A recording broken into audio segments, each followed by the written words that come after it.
प्रफुल्ल पटेल मोदी सरकार में मंत्री बन सकते हैं। 5 से 3 सांसद अजित पवार के साथ रहे। सूत्रों के हवाले से खबर आ रही है, अजित पवार एनसीपी पर अपना दावा ठोकेंगे।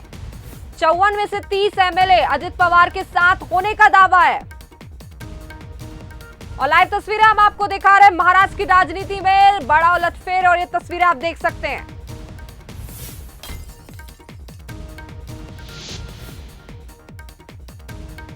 तो अजित पवार की पार्टी मोदीमय हो चुकी है। महाराष्ट्र की राजनीति में एक बड़ा उलटफेर हमने देखा। लगातार एक खबर हम आपको दिखा रहे हैं। अजित पवार ने आज रविवार को मुंबई में अपने आधिकारिक आवास पर पार्टी के कुछ नेता और विधायकों के साथ मीटिंग की थी। इसमें पार्टी के कार्यकारी अध्यक्ष सुप्रिया सुले भी मौजूद थी। अजित पवार के राजभवन पहुंचने के दौरान एनसीपी चीफ शरद पवार पुणे में थे। विधायकों की मीटिंग की उन्हें जानकारी नहीं थी, लेकिन इस वक्त की ये बड़ी खबर है। लेकिन रिपोर्ट के मुताबिक एक खबर आ रही कि अजित पवार शरद पवार से नाराज चल रहे थे, और इसी के लेकर उन्होंने शिंदे गुट का दामन थाम लिया है। बड़ा उलटफेर यहां देखने को मिला है पहली बार। तो महाराष्ट्र में रविवार को एक बड़ा उलटफेर देखने को मिला। शरद पवार के भतीजे और विपक्ष के नेता अजित पवार महाराष्ट्र की सरकार में शामिल हो गए हैं। कुछ अपने समर्थकों और विधायकों के साथ वे राजभवन पहुंचे। आपको बता दें कुल 9 विधायक उनके साथ थे। मंत्री पद की शपथ उन्होंने लिए हैं। और हमारे साथ न्यूज हेड शरद द्विवेदी जी हमारे साथ जुड़ गए, उनसे बातचीत कर लेते हैं। शरद जी, एक बड़ा उलटफेर यहां पर देखने को मिल रहा है। निश्चित तौर पर बीजेपी के लिए तो एक बड़ी राहत है, लेकिन कई सवाल यहां खड़े हो रहे हैं। एनसीपी के लिए कई सवाल यहां पर सामने आ रहे हैं कि क्या एनसीपी में फूट की स्थिति बन गई है? फूट की स्थिति बहुत साफ है, लेकिन इसमें जो कोशिश बीजेपी की है वो कोशिश ये है कि एनसीपी को एक बहुत ही गहरा झटका दिया जाए। प्रफुल्ल पटेल एक ऐसे नेता एनसीपी के लिए रहे हैं जो इंडस्ट्रियलिस्ट टर्न पॉलिटिशियन है, यानी पार्टी के लिए वो बड़ी महत्वपूर्ण भूमिकाएं पहले भी निभाते रहे हैं। तो उनका इस तरह से आना इस तरफ, ये शरद पवार जी के लिए एक बड़ा झटका है। और अगर वो आते हैं, अब तो लाइकली है ही पूरी तरह से कि कहीं संदेह नहीं है, लेकिन बीजेपी की इस पूरी एक्सरसाइज का उद्देश्य ये था कि वो एक तगड़ी चोट पहुंचाए एनसीपी को और कांग्रेस गठबंधन को, जिससे कि वो उसकी चोट को लंबे समय तक सहलाते रहें। तो प्रफुल्ल पटेल की विदाई अजीत पवार से भी ज्यादा चुभेगी शरद पवार को, एनसीपी को, कांग्रेस को।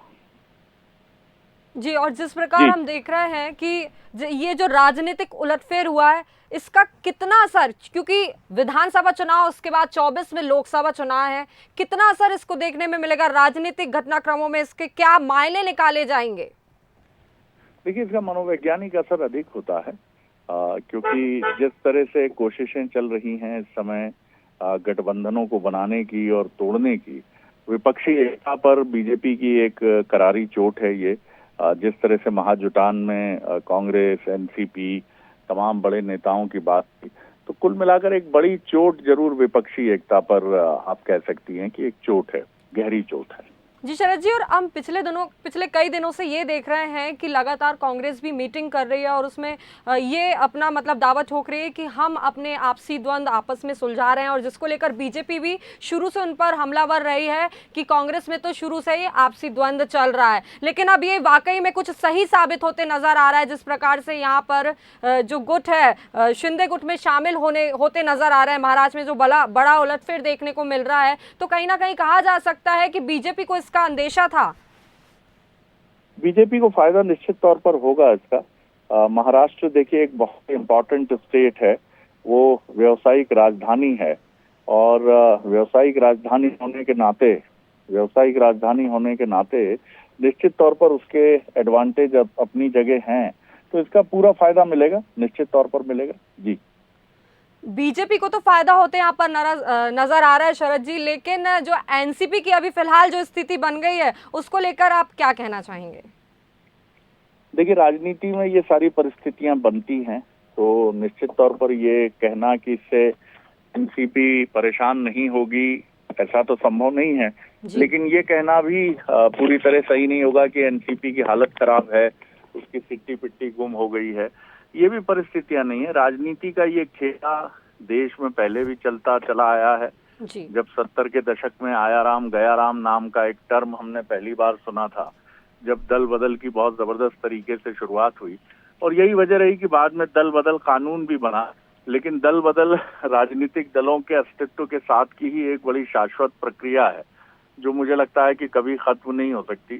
तो ये भी चलती रहेगी, और एनसीपी इससे उबरने में उसे जरूर समय लगेगा, लेकिन वो तैयारी करेगी। और देखिए, राजनीति में एक वाक्य हमेशा लिखा रहता है संस्कृति की, यहाँ न मित्रता दीर्घजीवी होती है, यानी लंबे समय तक चलती है, न ही शत्रुता लंबे समय तक चलती है। तो जो साथी छोड़कर गए हैं उनके दरवाजे भी खुल जाते हैं, फिर जहाज के पंछी की तरह लौट के अपनी पुरानी पार्टी में जाते हैं। लेकिन फिलहाल के लिए लोकसभा चुनाव के पहले एक बड़ा झटका, एनसीपी को बहुत बड़ा झटका, और प्रफुल्ल पटेल का झटका मैं फिर दोहराऊंगा कि अजीत पवार से बड़ा झटका है। बिल्कुल, तो एनसीपी को बड़ा झटका, लेकिन बीजेपी को राहत, और आगे इसके सियासी गलियारों में क्या असर देखने को मिलेगा ये भी हम बताएंगे। फिलहाल जानकारी के लिए और बातचीत के लिए बहुत बहुत शुक्रिया शरद जी। और इसी के साथ अब सीधे आपको बिलासपुर ले चलते हैं। यहाँ पर आम आदमी पार्टी की महारैली चल रही है। सीएम केजरीवाल और सीएम भगवंत मान